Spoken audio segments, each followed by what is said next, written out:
House Republican Whip Steve Scalise. Representative, we'll talk in just a second about Afghanistan, but first the news on the passage of this. I'm just going to read you a brief sentence from a letter that these moderate, so-called mod squad, the moderate Democrats, wrote in the Washington Post only 2 days ago. They said, "We are firmly opposed to holding the president's infrastructure legislation hostage to reconciliation, risking its passage and the bipartisan support behind it." How does that square with what just happened? Well, David, I think what you saw is tremendous pressure placed by Speaker Pelosi on those liberal Democrats who were in moderate districts, and they caved, and they really didn't get anything out of it. They just voted to pass on a party line vote a bill that allows another $16 trillion of debt. That's right, not just the $3.5 trillion tax and spend bill that President Biden was working the phones, pressuring those Democrats to vote for today, but also additional debt, over a 100-page bill that was passed today, a budget that very few Democrats read because Speaker Pelosi rewrote the thing last night. You harken back to the days of her saying you have to pass the bill to find out what's in it. Well, they just got threatened. Last night, a lot of threats were being thrown around by Speaker Pelosi. Let me just stop you there. It's a really horrible vote. Forgive me. Let me just stop you. What form did these threats take? I mean, aren't these representatives accountable to their constituents rather than to the Speaker? Yeah, you heard her threatening to go and run people against them in their primaries or to use redistricting. And I don't know if she controls redistricting in some of those states, but threatening to redistrict people out of their own districts. Yeah. That's the kind of stuff we were hearing last night. It was disgraceful. That's what it took for her to give the president the ability to spend another $3.5 trillion of taxes and spending when inflation's already out of control. I'll tell you, David, the most disgraceful thing is that at a time when you've got thousands of Americans abandoned overseas behind enemy lines because of President Biden's failure in Afghanistan, he should have been working the phones. He said in 7 days he's cutting and running. That's what President Biden said. You would think every single day he'd be on the phones saving Americans who he left behind enemy lines. He was working the phones yesterday, pressuring Democrats to vote for his tax and spend package. That's what President Biden was doing last night, not working to save those Americans who he abandoned in Afghanistan. It's disgraceful. There are a lot of things that he's done that have been complete failures. The way he's left Americans behind enemy lines is maybe the worst. I would agree with that, although what's happening on the border is of particular concern to at least a couple of these moderate Democrats that finally caved to Nancy Pelosi. I think of Henry Cuellar.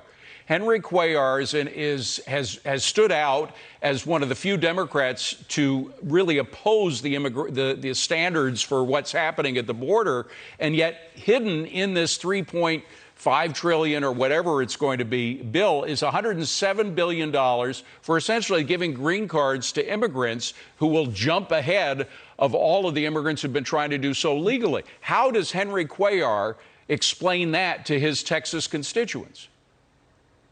Look, I respect Henry. I respect a number of the members on their side. But frankly, when you see a vote, all party line, where every Democrat voted for another $3.5 trillion of taxes and spending and an authorization to add $16 trillion more dollars in debt on the backs of our children, that's no longer a moderate.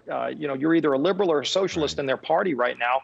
Now, there are a lot of them that are in swing districts, but they're not voting like anything other than a socialist right now. Congressman, you look at the polls, because of what's happened in Afghanistan, the president has taken a huge hit. Only 41% approve of what the president is doing. 55% right now disapprove of what the president is doing.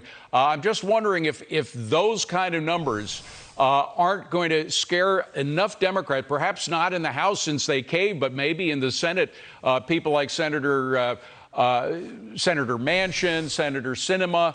I mean, they clearly are aware of these numbers and aware of the kickback from Americans about what's happening in Afghanistan. Might that stall this bill before it becomes law? Well, look, all I know is right now there are a lot of Democrats who are disgusted with what President Biden did, just as we are on the Republican side. Because, first of all, I've got a lot of my colleagues who served in Afghanistan. I just did a press conference this morning with 10 different members that spoke of Congress who served in Afghanistan. They are furious. They know some of these translators personally. They're hearing stories of people being executed. The Taliban saying that they're going out door to door to try to find some of these people. They've got lists. They've got names. They've got our military equipment, which is another thing we've asked President Biden to give an accounting of. We're hearing reports of over $85 billion of the best technology and military equipment in the world that President Biden just gave to the Taliban. These are terrorists. You're talking about the heels of the 20th anniversary of September 11th. And President Biden not only just gave them a country, but he gave them Blackhawks. He gave them MRAPs. He gave them night vision goggles, artillery. It's unbelievable this happened. It's disgraceful. It's why our allies all around the world are livid, too.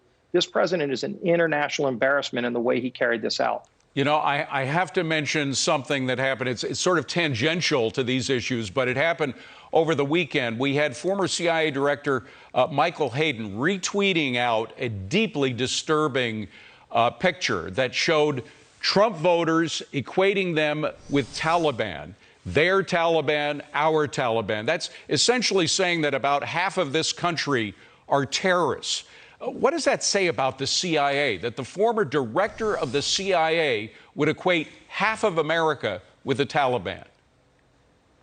Well, first of all, it's very disgraceful and telling of some of the people that were working in the Biden administration, some from the Obama administration. These were some of the people who were trying to stop Donald Trump from getting elected president in 2016 that President Trump talked about.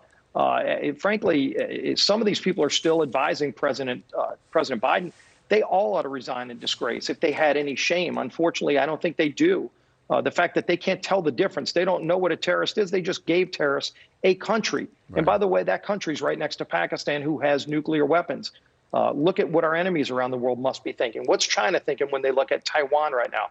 What is Russia thinking when they look at Ukraine right now? Does anybody trust that this president's going to stand up to bad guys around the world? And do any of our allies think this president will have their backs, just like he cut and run on them in this conflict? Steve Scalise, good to see you, Steve. Thank you very much for being here. Appreciate it.